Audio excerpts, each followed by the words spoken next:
Hello बच्चों, चलिए प्रश्न को पढ़ते हैं। डाई हाइड्रोजन के निर्माण के किस प्रक्रम में रक्त तप्त कोक तथा भाप या जल की वाष्प का प्रयोग किया जाता है? हमसे पूछा है कि इस तरह के प्रक्रम का नाम क्या है।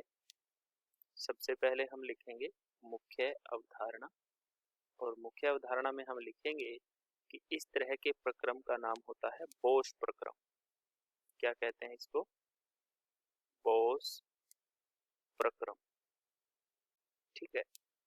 बोस प्रक्रम में क्या किया जाता है? बोस प्रक्रम के अंदर जो रक्त तप्त कोक होता है, रक्त तप्त कोक, रक्त तप्त कोक पर जो जलवाष्प होता है, पर जलवाष्प या गर्म जल, ठीक है, बहुत ज्यादा या भाप कह सकते हैं, जलवाष्प या भाप को प्रवाहित करने पर भाप अंगार गैस निकलती है। भाप अंगार गैस प्राप्त होती है।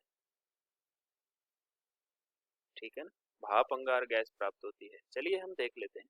ये हमारा कार्बन है जो ठोस होता है या कोक कह सकते हैं।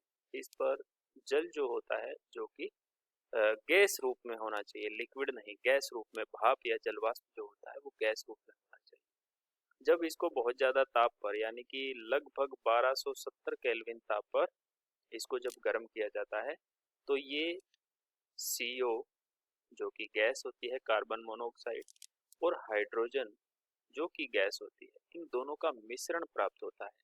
और इन दोनों के मिश्रण को ही भाप अंगार गैस कहा जाता है। क्या कहा जाता है? भाप अंगार गैस कहा जाता है।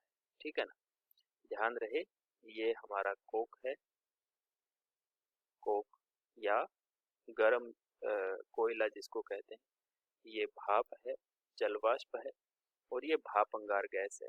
तो भाप अंगार गैस में कौन कौन सी गैसें विद्यमान है? एक तो carbon monoxide, carbon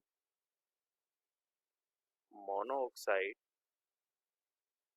plus hydrogen. इसको हाइड्रोजन या डाई हाइड्रोजन गैस भी कह देते हैं। ठीक है, हाइड्रोजन, इन दोनों के मिश्रण को हम क्या कहते हैं? भाप अंगार गैस कहते हैं। और इस प्रक्रम को क्या कहते हैं? इसको बोस प्रक्रम कहते हैं। ठीक है, आशा करते हैं आपको समझ आया होगा। धन्यवाद।